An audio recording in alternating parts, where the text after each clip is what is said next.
was definitely very, you know, it was like, oh, we're going to McDonald's, Mom? Oh my God, this is a big deal. Yeah, It wasn't like, ooh. that was kind of, right, I mean, everything was like homemade fries, the oil was probably right. sort of real. So we weren't at fault. Exactly. No. Tell yourself. That's not. Yeah.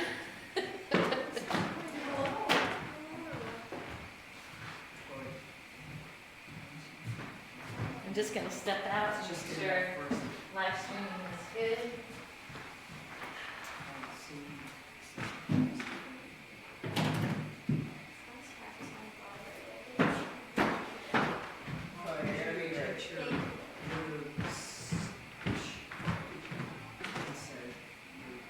You listened to mine with that. That would sound too repetitive, right? And you practiced at a different time for your group, right? So, yeah. Sappho for sure. Oh, yeah. She actually said mine was very good, so if I got the second one,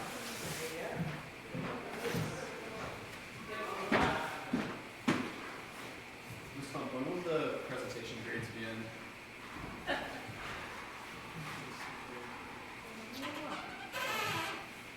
Come by our review block. First. do you give us our rough drafts today? Yeah. Don't let me forget that. At the end of Okay, class. That would be tragic. Yeah. It's minimum. Yes, please. Because they need one week from today is when your papers. 2:55. Hopefully not too Class ends at 3. 3 o'clock. We won't be done early. It's been taking the whole hour. Every day. I'm gonna remember. Dr. Dalton, I'm usually my whole hour in college class.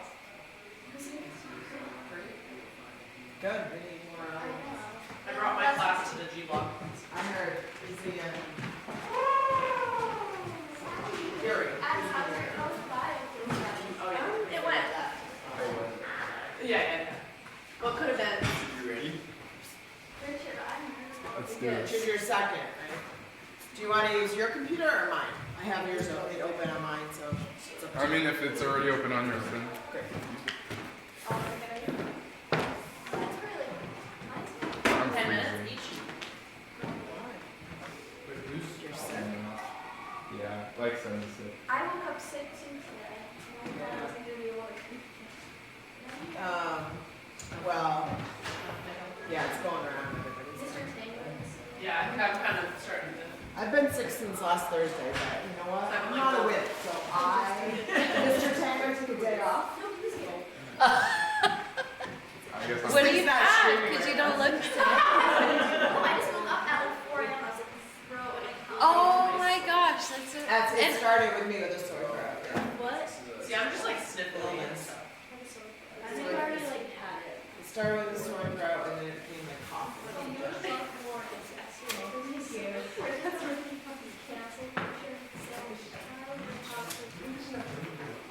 Yeah. Hello. How you doing? How are you? Hey, it's good to see you. Good to see you. Nobody does. It's awesome to see you. How you doing? Good. How are you? Doing well. Good. How are you doing? Thank you. You got this. I mean, listen, if you weren't nervous, I'd be worried about you. You know what I mean? Yeah. I'd be like, who is she? Come on. She'll hear it. I don't even know. I was.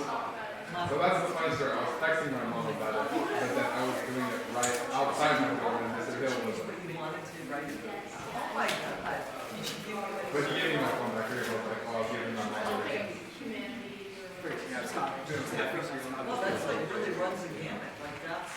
Jordan, you're gonna be so mad at me. Why? Because Mary Chu is sick, so we can't take a picture today. So we're not taking a picture at all? No, we're gonna take it on next Wednesday. We'll just be wearing what we're wearing, but yeah. Were you all trying to plan? We're trying to. I know, Casey. I'm sorry. But I don't think we want to take one without Mary. We could put Addie back in it, and then see if Wait, get Ryan. they notice. And then you could edit Mary Chu's face. Face up over your face. That'd be so realistic. We look identical. We're like 4 stars. Every day I wake up should have done it Monday, regardless. Some people have inspections. See, I wanna know, because I ain't gonna find it by anyone. Whatever, we'll just have So, one on who's the- Wednesday and we'll all be. I think you should probably be there anyway. But we're listing inspection on Wednesday. Yeah. Yeah, the camera's on it. I just practiced the line in Jack was, he goes, I give it like an 8 out of 10. And I was like, oh, okay. He's like, make sure you still sound like you're bored. Oh, I like that. I don't think I do. Like, I sound like. He goes, This is a good. Yes. Yes. I feel like you're about something. And I love that it's nice and warm. That's our Yes. Too warm sometimes. Yeah. Yeah, like no control over the heat. My classroom has. Oh my God. It usually does, I I don't know why. don't know if you can stall. This doctor always like, can you stall? And I'm bringing my class with me. And I was like, I try. That's too long. That's his game. So there's That is his game. Mr. and Mrs. I think my dad called. Oh. true. Look, I'm moving today. My dad, Mr. I digress. 30 minutes. Popsicle! It's a popsicle! This is like my favorite part of the year. It's like, I wish you wrapped gift. Sweet treat. Okay, welcome. This is so great.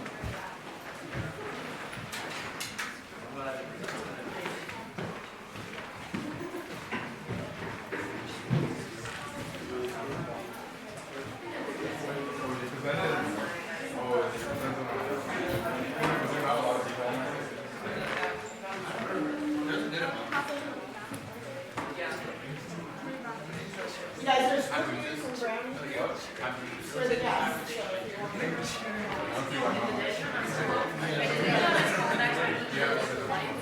Yeah. Yeah, we're in a lot of projects. Oh, I remember right, actually there.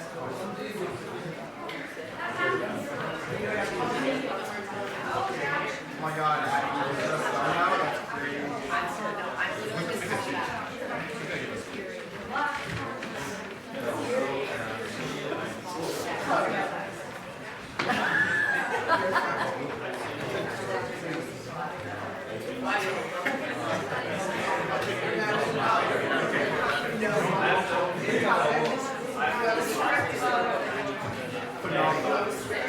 I think we have to set up.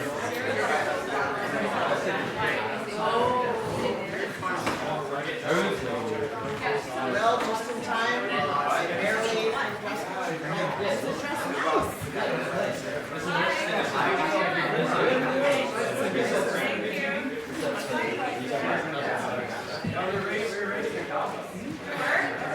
These are only non-sneakers. I just got pants well.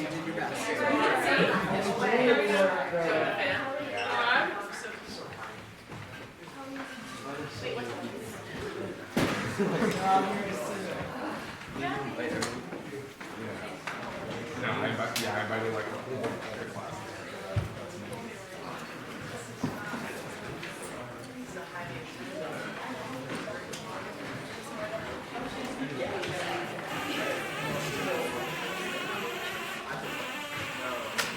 Yeah, that window, it did that last time too, in whatever I was here for language, so don't reopen it, because it'll just slide back down. Yeah, so we'll just leave it as it is. Maybe. We'll see. Yeah, you were there for that one.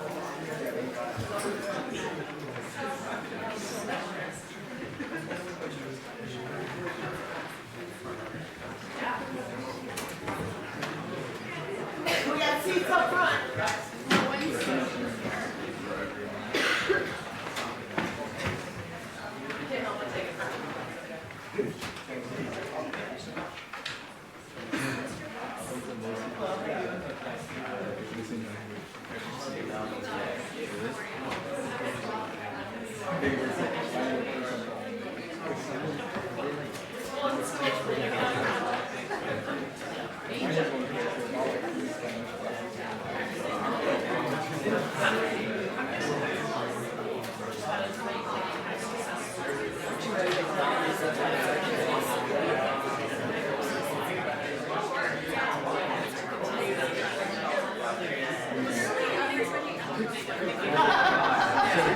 Alright,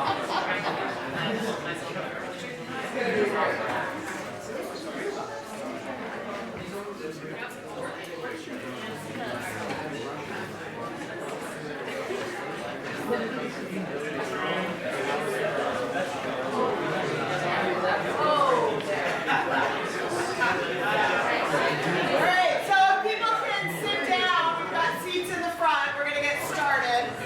Come on in. Be careful.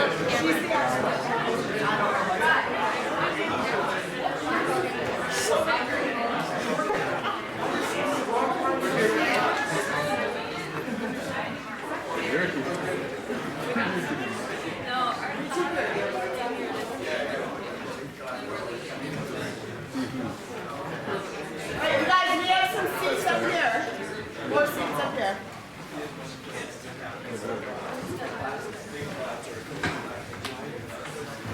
Front row seat.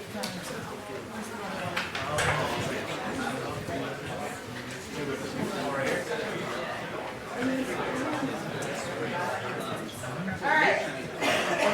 Nate should be the front row. Why isn't it?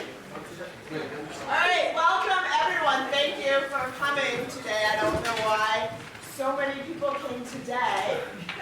This is like 3 or 4 times larger than the other 2 crowds, so I guess that's amazing. We've had 2 excellent days of presentations, and this is our final day.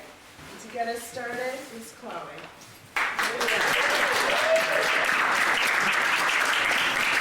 There's a lot of people here. Okay. So my title is Beyond the Label, and it's about processed foods in America. Good afternoon, everyone. My name is Chloe Raker, and today I will be discussing a matter that I know everyone in this room can relate to, even if you don't want to admit it. But first, I would like to thank Mrs. Klumpp for helping me guide this research project, especially with all my questions and self-doubt, if you know me. Okay, everyone enjoys it, whether it is a bag of potato chips or even a quick Starbucks croissant. We can all agree it's tasty. But have you ever paused and thought, wait, what am I consuming? Or who even gets to decide the food ingredients? Well, I hope I get to answer these inquiries today, or at least some of them. I have a question that was able to guide my studying, and it revolved around how has the U.S. government policies, the rise of processed foods in the pharmaceutical industry led to the rise of ultra-processed foods, and what does this unravel about the connections between public health and corporate power?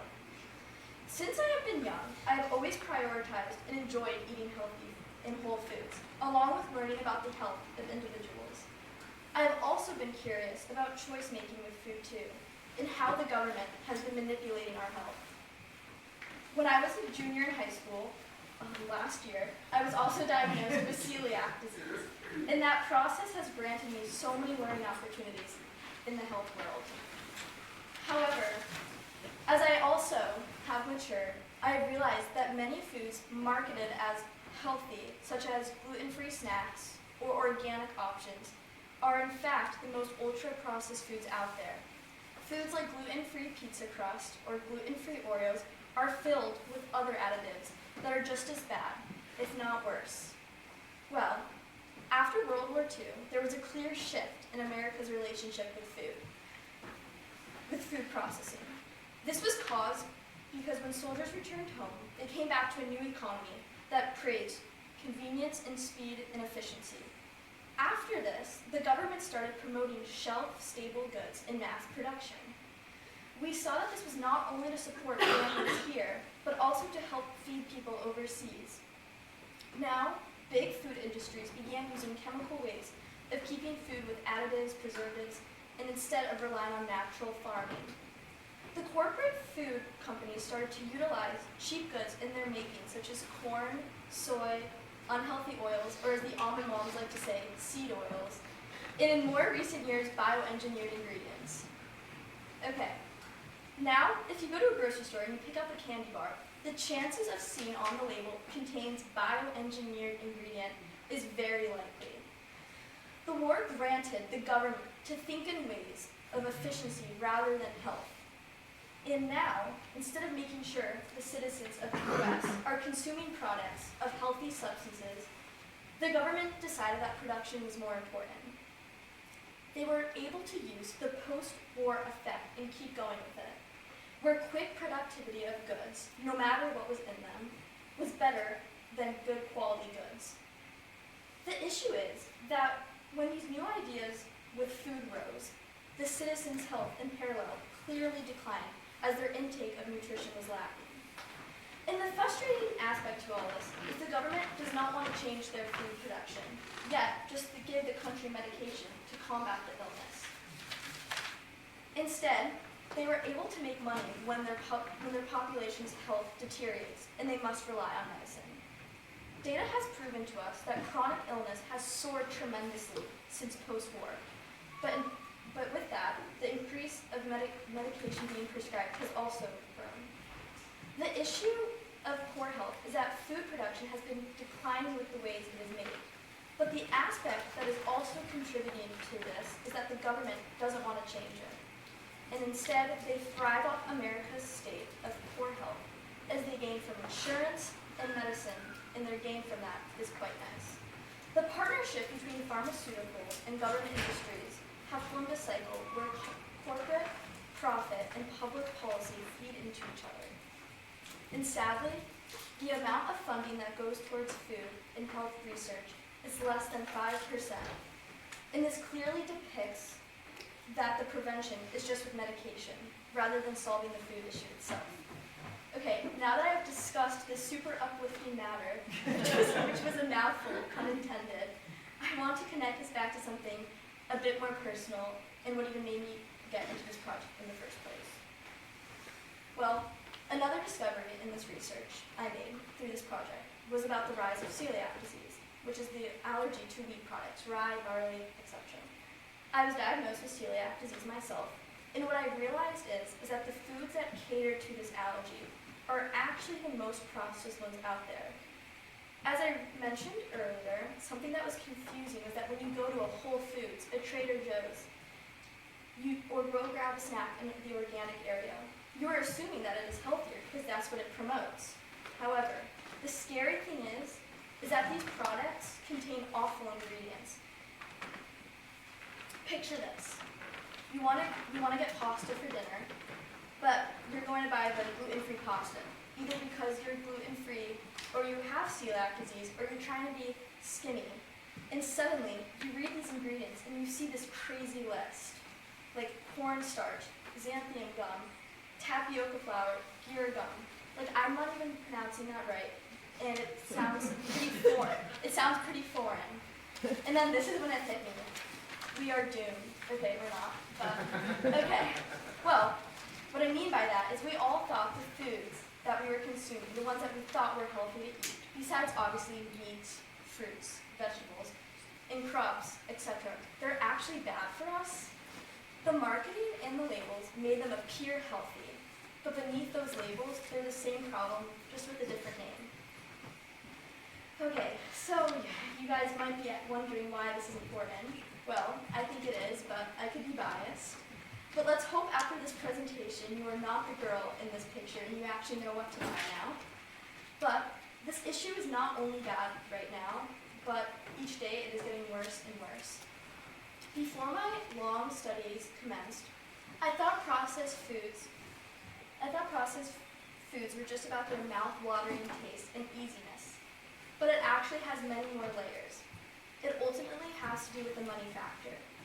The government pours billions into crops like soy and corn, which end up in fast foods, sodas, and snacks, where organic and whole foods get little to no attention. The biggest brands we all know are our favorites, Coca-Cola, Frito-Lay, and Kellogg's, and they all thrive in the system, and, as well as the medical industry, profits from the sickness it creates. This unjust system is what makes my project unique and important, because it is not just about nutrition, but access and government power. We need to learn how we got to this way in the first place, and then after that, we can start to hold the systems accountable for getting us into this state. After we know and get to the roots of why this started, this is when we can start to rewrite our food policies. Thank you.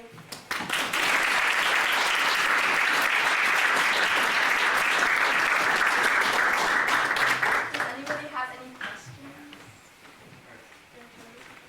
What are your thoughts on RFK's Make America Healthy Again policy, and how does that relate to your topic?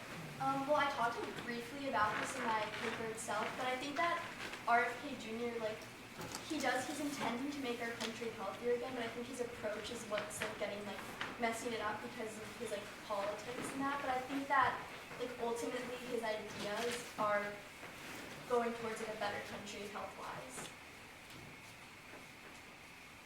Yeah. Do you see, good job, Will. Do you see this ever changing? Are we just doomed for this, other than RFK Jr., who I think is doing a decent job, but are we doomed forever and ever to go in this bad trajectory? Well, I think at the rate right now, we're kind of in this cycle and we can't seem to get out of it. I feel like it's not getting better. But I think that since technology is also increasing, I think this is going to also contribute to more ways of producing food with technology, with the bioengineer. And I feel like that's, since technology is increasing and we never go back in time with technology, and I think it's going to ultimately lead to more processed foods. What do you like as a snack? Right, if you're avoiding the bags of things with lots of ingredients. It's really hard to go to a grocery store and find something that's gluten-free and healthy. So I've been I really like fruit. I like I know, but I think that that's a hard thing because you look at you think, oh, like I said, you go to the grocery store and you pick out something that's all natural, but then you actually look at the ingredients and it's scary to think that that's what you're consuming. So it's definitely hard, not even just because I'm celiac, but also with other health aspects.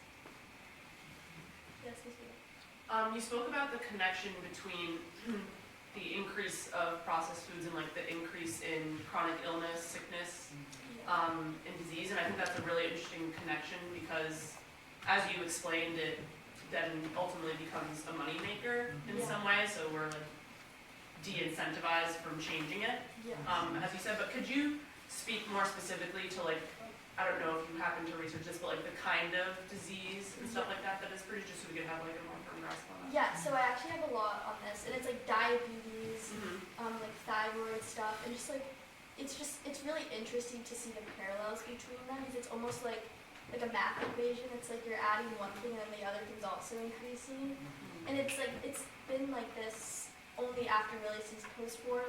There was also obviously I'm sure illness before, but it's instead of doctors trying to think, oh, okay, the food is what's causing this, and let's try to change the way food's getting processed, they're just let's just keep giving them medicine instead of actually addressing the issue itself, which I think is just what is ultimately the biggest issue.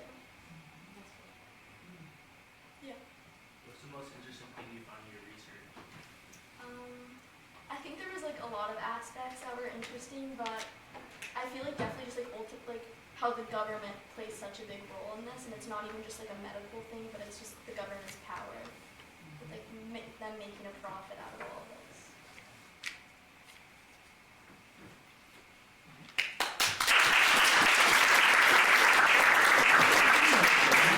We have a quick transition minute if anyone wants to quickly grab a snack.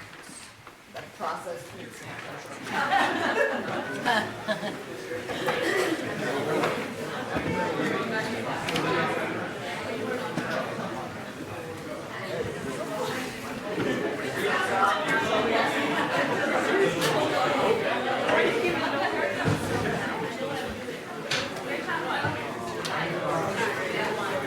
I love that, man. Cookies in it?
Will, you have your computer.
Good afternoon, everyone.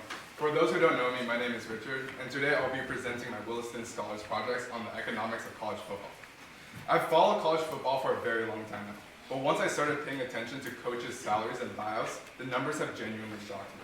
These are universities, academic institutions, yet the highest paid public employee in most states isn't the governor, medical researcher, university president, it's the football coach. That made me want to understand why. How did we get to a point where coaching compensation looks more like a corporate executive pay than anything in education? And what does that say about the priorities of higher education today? This led me to my essential question, which is how have the commercialization and priorities of the SEC, Big Ten, ACC, and Big 12 been exposed and reinforced by rising coaching salaries and buyouts?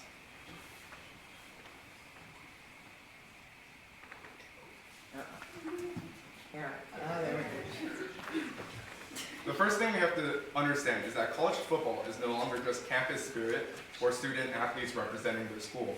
It has become a full-scale entertainment business. The Power Four conferences negotiate multi-billion-dollar TV deals with ESPN, CBS, Fox, and NBC. Stadiums hold 80,000 to 100,000 fans every weekend. Merchandise, sponsorships, booster donations all generate massive revenue, and every Saturday, games are broadcasted to millions of viewers nationwide. For many universities, football is essentially the public face of the institution. When you see Alabama, Ohio State, Michigan, LSU on TV, you're seeing their brand. Football becomes a form of national advertising. And once your brand is tied to football success, the pressure to win becomes enormous. In this world, head coaches stop being coaches. They function more like CEOs. They're responsible for national recruiting networks, managing media narratives, maintaining donor relationships, and overseeing multi-million-dollar staffs. Their personality and success can influence donors' willingness to contribute, how many students apply, and even how the university is perceived nationally. So, universities justify paying coaches like corporate executives because they see the coach as the main driver of prestige and visibility. The logic becomes, if winning brings attention, and attention strengthens the school's identity and funding, then the coach is the institution's most valuable asset. The major turning point came in the early 2000s when conferences signed massive television contracts. Suddenly, athletic departments had more money than ever before. As you can see in the graph, every year it gradually increases, and salaries rose immediately because of this. Compared to that in the past, in 1980s, a head coach might have made around $100,000. Now top coaches make $8 to $12 million a year, plus bonuses, private flights, and housing allowances. The financial logic became, if winning brings prestige, then paying for the right coach is an investment in the school's identity. Nick Saban is a clear example of this. When Alabama hired Nick Saban in 2007 at around just a measly $4 million a year, people called it excessive and irresponsible. But under Saban, Alabama didn't just win football games. The entire university changed. Enrollment grew from about 25,000 to over 40,000. Applications surged, donations surged, national visibility surged. Alabama became a national brand, not just athletically, but institutionally. From the university's perspective, Saban wasn't a cost. He was an investment that paid off in prestige. He showed that a successful football coach can influence the direction of the entire university. But here's where the economics get messy. Most athletic departments don't actually profit. In fact, only about 20 to 25 football programs consistently make money each year. The financial reports from 2024 show that multiple Big Ten and Big 12 schools, including Indiana, Rutgers, Arizona State, and Baylor, all reported tens of millions of dollars in operating losses, even with massive media payouts.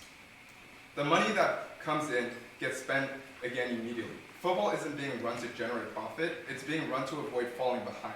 Prestige, not financial stability, is the motivation. This creates what economists call the arms race. Once one school increases coaching pay, others feel forced to match it to signal that they are equally competitive. Alabama spends, so Georgia spends, so LSU spends, and so on and so forth. And even schools that aren't really winning join in, because appearing smaller in can be reputationally damaging. The market never stabilizes. Every contract becomes the new standard. Salaries rise permanently, risk rise permanently, and universities keep spending more and more just to stay in the conversation. So this pressure directly leads to these massive buyouts, paying coaches millions of dollars just to fire them and not coach.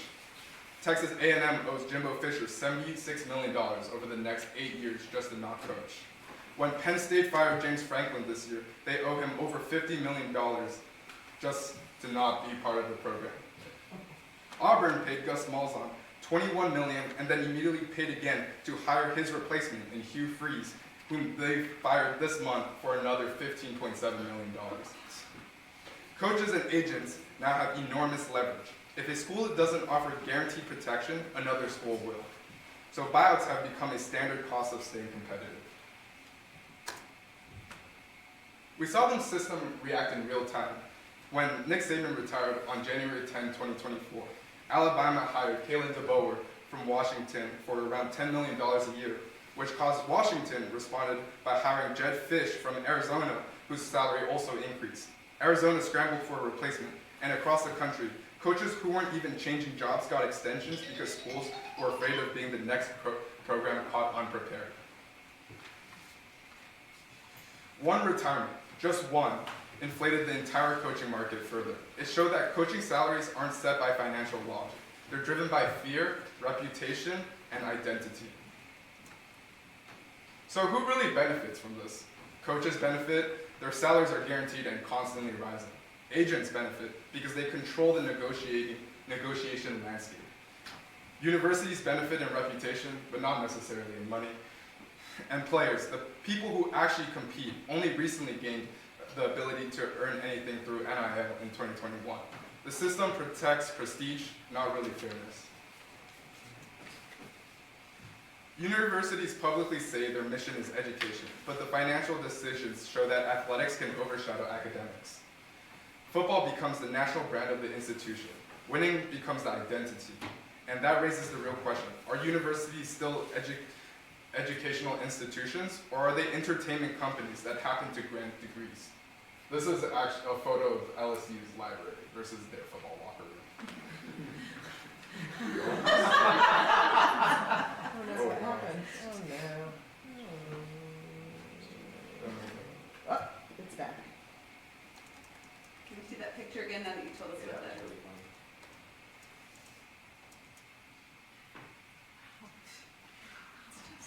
So on the left is the old school, like the old library, and the right Yeah. is the locker room. Just like what, dripping? That's dripping, right? So yeah, on the books. Oh, there's this, yeah. Okay. Wow. So, what does this all mean? College athletics have shifted from student competition to commercial prestige culture. Winning has become more important than sustainability, and entertainment often outweighs education.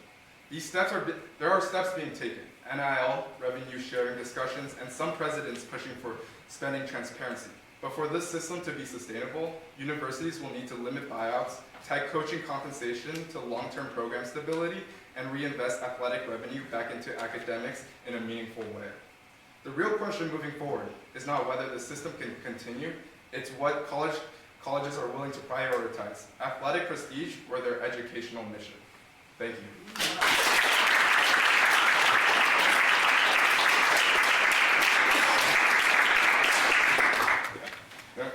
Mr. Andrews. Yeah, so I have a quick question. So as you think about, or in your research, did you find anything about, like Caleb Williams is a perfect example, right? Like he was really big stink about, do I go to a team that I don't want to play for, or do I stay in college to get more money? I know this goes more into NIL, but was there any research about coaches actually retaining kids more at the educational institutions for longer years because the NIL is better in college than it is going to? Yeah, for sure. In my research, it was actually more for basketball rather than football. You would see recently there was one in a G League individual, he played it for the Ignite team, which recently disbanded, but then he is now eligible for 2 years of college, even though he's been semi-pro already. So it's because that obvious change. You see coaches offer not really offering for the academic success, but you see it more for just the money in itself. Yeah, Chloe. I really like this. This was really interesting. This was one because you just mentioned basketball, but do you research with any other sports? Why do you think it's football that got targeted as why do you think it's the football coaches? It's not, I don't know, soccer coaches or basketball. Yeah, for sure. I mean, if you see it for the revenue sharing of most colleges, it's around 70 to 80% goes to the football program, so which is why they get most of the money. So. I'm curious, because these are nonprofit institutions, presumably the IRS has some say over their pay packages, et cetera. And I'm wondering how they justify to the IRS these ridiculously high salaries when they say they are nonprofit, and how the IRS doesn't kind of go after them for that. Honestly, I didn't really look into the IRS part of it, but they really justify it because these billion-dollar TV deals they get, they're just saying, oh, look at how much money we're bringing in revenue, therefore it kind of justifies that. Yeah, Mr. Rivers. I think I know the answer to this question, but I just want to ask it anyway. Kind of inspired by Chloe's question. Do you see a similar, probably not, a similar shift in women's sports at the college level? And can you speak to, is there a disjunct there, or is the trend pretty across the board? I would say it's disproportional. I'd say ACC schools actually have more incorporated that. I believe Duke actually has part of their revenue sharing for softball as one of them. I think it's 4%, not nearly as much, but yeah. Thank you. Oh, that's great. Are there schools that are able to have their cake and eat it too? That are able to go for it with big coach and get all of the benefits of appearing on TV and all of that, and then also have a strong academic program? Have you seen any that can do both?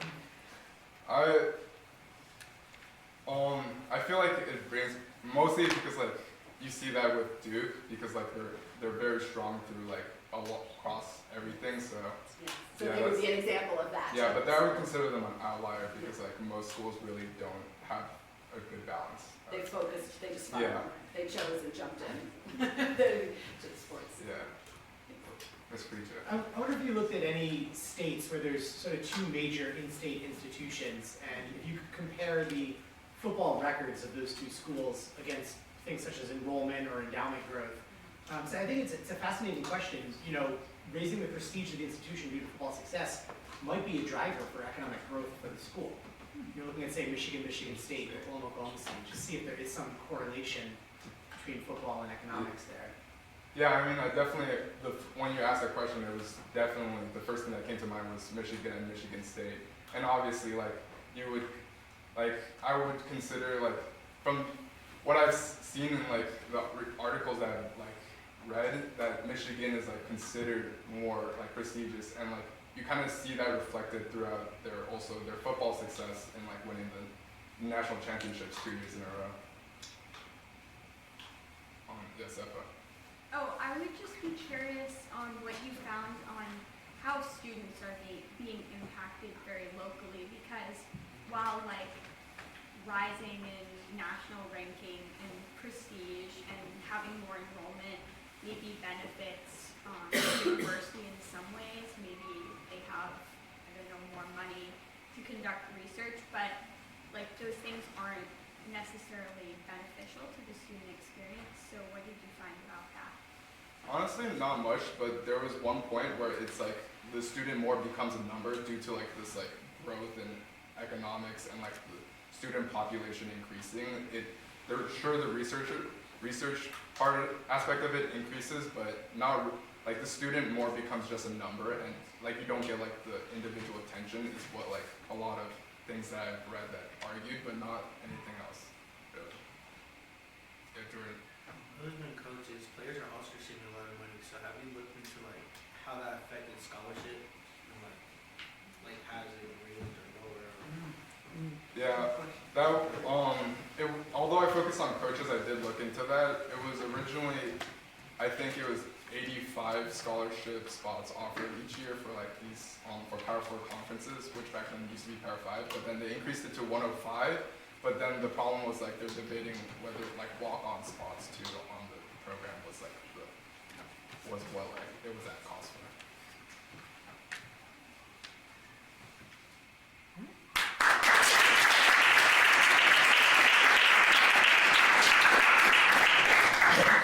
We're gonna take a second to get Will set up. So. Try your.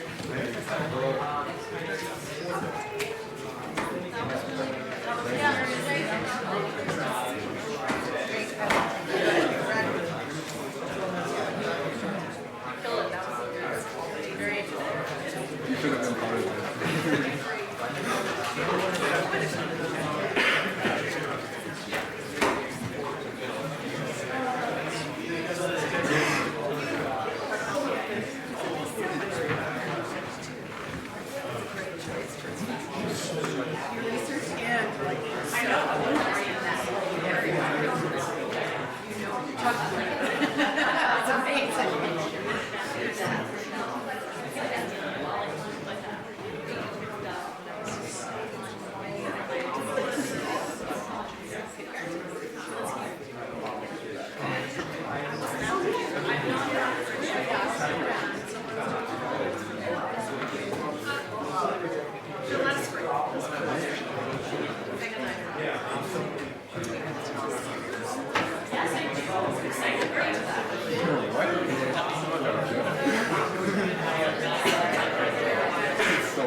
I think I want to go to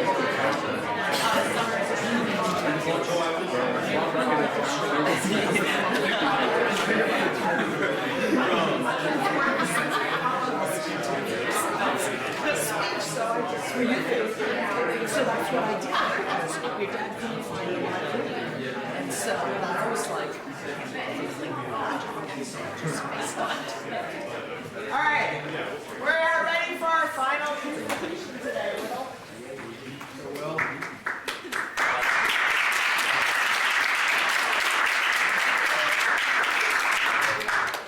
Good afternoon, everyone. I'm Will Lee, and I want to share with you my scholars project studying the ethics and psychology behind charitable giving. I think many people just think giving is just a selfless act, that people donate money because they think they're good people and they want to do good. but as I learned from my research and experience, generosity is a far more complicated act. Behind every act of giving, there is a web of emotions. Yes, empathy and concern for others, but also pride, guilt, and emotional self-defense. Understanding these emotions help us see that giving is not just about being moral, but also about managing emotions. My interest in this topic started last year when I heard that Williston received a $6 million donation from an alumnus called Henry Liss. That number blew me away. It made me wonder what actually motivated someone to give such an enormous sum to their alma mater. What goes through their mind when they decide to give that kind of gift? And it's not just big donors that made me curious. This past summer, I was in Hong Kong, and my friends and I spent time preparing and handing out food to the homeless. We donated both our time and allowances.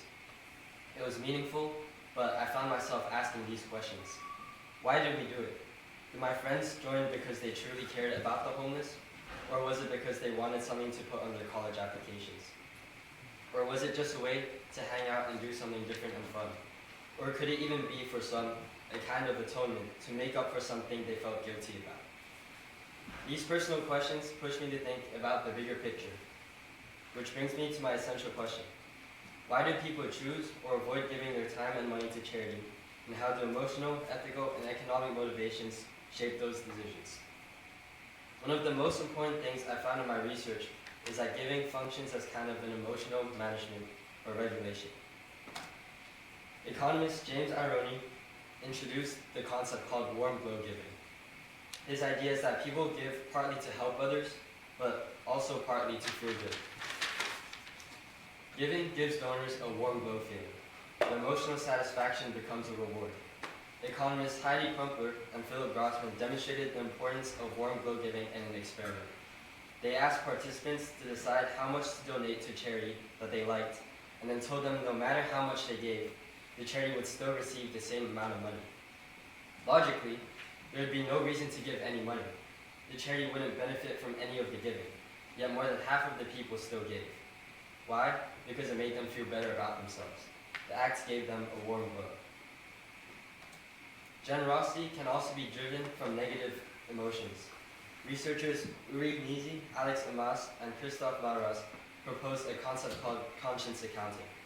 They found that after people did something unethical, such as lying or cheating, they became more likely to donate money. Giving became a way to relieve their guilt or pay off a kind of moral debt. In other words, the guilty feeling can make people generous. So, people give to celebrate goodness, while others give to repair a guilty feeling. Either way, the act of generosity often has less to do with logic and more to do with managing their emotions. But what about when people don't give? That's also research on gift avoidance to understand this. James Ironi, Justin Rao, and Hannah Chashman studied this in their paper called Avoiding the Ask. They observed shoppers entering a supermarket during the holidays when Salvation Army bell ringers stood outside. When the bell ringers stood silently, most shoppers just walked straight past and straight into the supermarket. But when bell ringers made eye contact or said, "Please give today," many started giving. Yet, there were also many who started avoiding the bell ringers. They wanted to avoid the question, which is the ask. Shoppers literally started walking in through a different door just to escape being asked. This behavior wasn't about being stingy. After all, they could just walk past the bell ringers and not give. Instead, it showed that people felt they should give. They walked away to avoid being asked. When no one asks, you don't have to say no, and therefore you won't feel guilty. Refusing an appeal feels like breaking a moral rule, and they feel guilty, so people protect their emotional comfort by avoiding the situation altogether. In another study, Christine Exley's Excusing Selfishness in Charitable Giving added another layer to this. She found that people often justify not giving by creating moral excuses. Things like, "I can't afford it right now," or "someone else will donate." These excuses let people keep their self-image as moral while not giving. What both studies reveal is that these avoidance and excuses aren't just about being stingy, but they're necessary emotional defense mechanisms.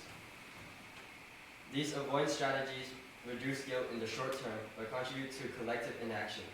If everyone tells themselves someone else will donate, no one actually does. Another theme that came up in my research was selective empathy, the idea that people decide who deserves help based on emotions rather than need. In Worthiness versus Self-Interest in Charitable Giving, Natalia Candello, Angela de Oliveira, and Catherine Echo found that people were more likely to give to causes that they felt a personal connection, or personal or emotional connection to, than to causes they know had the greater needs. In another famous experiment, economists Paul Slovic, Daniel Vaswant, and Tehlia Koga showed that participants were twice as likely to donate when shown a picture and a name of a single child in danger than when told about millions at risk. So, people are likely to donate to a local crisis, like hurricane relief, for example, after seeing emotional images of victims on the news, but ignore a global campaign to fight chronic issues like disease prevention. The pictures can resonate emotionally with donors far more than numbers can. However, this emotional filtering means that compassion is biased. It increases giving in some areas, but leaves others neglected. This raises an ethical question. If selective empathy is unfair, is it moral? And should true altruism require impartiality, even when it's less emotionally satisfying to the donor? I've learned how institutions like Williston use these emotional principles in their fundraising. When I interviewed Mr. Yates from the Advancements Office, he explained that alumni giving isn't driven by obligation. Instead, it's driven by belonging and a deeply personal emotion. Campaigns focus on connection, gratitude, and pride. Donating is framed as how to continue the story and your part in it. This is exactly what behavioral economists describe as emotional motivation. Giving that feels good are the ones that reaffirms identity and connection. Alumni give not just to support the school, but because it reminds them of who they are and where they came from. It's a perfect real-world example of the warm glow effect. Generosity tied to belonging and pride. So what does this all mean? Understanding the emotions behind generosity helps us build a more ethical and effective systems of giving. People are not purely selfish or selfless. They are emotional beings seeking both meaning and comfort. When charities and communities design fundraising appeals that focus on belonging, gratitude, and empathy, giving becomes more sustainable. The ethical task is for charities to make cases for donors to support worthy but neglected causes. By presenting causes in ways that donors can connect to, donors are more likely to respond and support it. For example, using image and storytelling to create an emotional connection to earthquake victims in a faraway country as a way to encourage giving. Recognizing that emotional satisfaction and moral acts can coexist allows us to build a culture where doing good feels good and does real good. Thank you.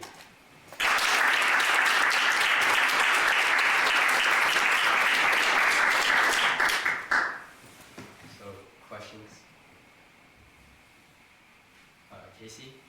Alright, based on your research, do you think that's morally unjust to donate just to make yourself feel good, or do you think that's kind of like it's okay? I don't think it's necessarily wrong. Like, for example, feeling good after helping someone, it doesn't cancel out the value of the act, but it also sustains generosity. And as I mentioned, like the warm glow effect shows that positive emotion also reinforces future giving. And the problem only arises if people give only for their self-image and ignore the real impact. But ideally, emotional satisfaction and doing good, I think, should go hand in hand. Jordan? In your presentation, you questioned your friend's reasoning to wanting to give back, so I'm going to ask you, what was your reason? No. I genuinely wanted to help the homeless in like a real hands-on way instead of just donating money. But I also realized that like during the process that there were other feelings involved, such as wanting to feel useful and spend time doing something like meaningful with friends. So I think that realization was one of the reasons I chose this topic, to understand why like others gave, but also to understand why I did what I did. Chloe? I think that like you kind of touched, I think, briefly on this like aspect of like not looking at the people of the Salvation Army or something, but I feel like the constant thing that like I think is happening like every day is when you stop at like a stop sign or something and you see a homeless person, people say, oh, don't make eye contact with the person. Like, and I feel like that's like a very like, why do you think, like how do you think, I don't know if you talked about that like in your what do you think when it's like the whole eye contact thing? Like, it's like for their own sake. Do you think it's like a moral code for themselves to not, they don't have to feel guilty for not doing it? Yeah, that connects to when I talked about avoiding the ask. It's pretty much the mindset that if you don't make eye contact with that homeless on the street, then you won't feel like the homeless wouldn't know that you kind of acknowledge them, so then you wouldn't feel guilty for, as I said, like when no one asks, you don't have to say no, and therefore you won't feel guilty. It's kind of the same case for that. Addie? Do you feel like in your research there's a certain demographic of people, whether it's like age or race or like location of where you live, that impacts who gives and how much they give? I did find in one of my research that like distance does make empathy harder because like number and statistics don't move us the way stories do. So the solution is to try to humanize large issues that are further away from you. So for example, it's like charities could use storytelling and visuals to help people emotionally connect to like more further away causes. So once people feel that connection, I feel like they're more likely to act and donate. Yeah. Okay, so where my mind goes with this is I'm thinking about like, well, first the question is like, it's kind of a cynical question. The emotional connection, the connection to identity, those things, like, it's obviously a very powerful tool, right? So my mind, like in this crazy world of ours, like, is there a way that people try to manipulate that tool for like not a good cause? And I'm thinking about like how when you go to CVS and you check out, it says round up to donate. You know what I'm talking about? And so like, I guess my question is like, I don't know, do you first of all know anything about that, and like why do companies donate to charity? Like what is the incentive for them to donate to charity? Do you think it's related to this like emotional thing, or do you think it's more of an economic motivation, or what do you think? I didn't really look into why companies specifically donate to like do the rounding up kind of stuff, but I could definitely look into that. I know you mentioned like with the Salvation Army dolls that there was a bit of a like bystander effect where people would be less inclined to donate because they think someone else will. And I was wondering if you also found that like, I know common patterns that like being in public and being convinced that you're like being watched might influence you to be like more, to be better. Like did you find that that was a trend too? Like kind of like if like field hockey's selling stuff to raise for a fundraiser at like the dining hall, like are people more inclined to buy because they see other people doing it? Like did you find that was a pattern too? I mentioned that in my paper. I feel like people definitely do donate just for their just to improve their self-image, how people perceive them. I don't think it's necessarily the best reason to donate, but it's definitely one of the reasons people do. What do you think of the people who will donate and then like say on big social media platforms like YouTube and then post like a video donating? Like I've seen this like more frequently, like Mr. Beast and stuff, like he'll donate a ton and then post it and actually make money off of posting it online. Because it does bring people to it, but also it's like what do you think about that? So you mean like when They like film themselves donating to a charity, post it online, and then make money off of that. well, them posting it definitely brings awareness to what they're donating to, so I think it's good in that sense, but like it's kind of tricky. Do you think there's a difference in moral value or a perception of a difference in moral value between giving time and giving money? A lot of people say like time is money, so I feel like it's kind of the same. Yeah. Do you feel like though maybe like, let's say I have more money than I know what to do with, which I never will, but let's say I did, and I wanted to create a perception of being generous, I could just write a check, right? But if I actually had to then take my time and go show up and do something, maybe that would kind of cost me more in a way, right? Or like, that's sort of my perception of it to a certain extent, although a lot of places need big checks in order to function also. But I was just wondering if you ran across anything like that in your research. It sounds like you were skewing more towards money than time. Can you, like, did you encounter any indication that giving money was like a different kind of giving than giving time? I didn't look specifically into, like, giving time compared to money, but I could definitely do more research on that and get back to you. You're done. That's all good. I'll read your paper with joy. Well, great job. I was hoping you'd put a link to the Williston's giving site. It's williston.com/give, in case anybody wants to know. But what do you think that your project will impact your own thinking about how you give of your time and/or money in the future? This project definitely changed the way I looked at giving. I used to think it was just about being good and just doing good stuff, but now I see it as like very emotional and it's like a very human thing to do.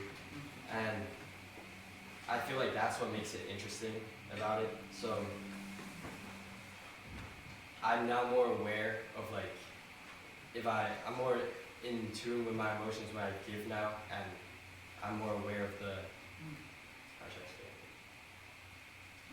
I'm just more aware of why people give and how the charities benefit from, how charities could change the way, change their charity to get more donations.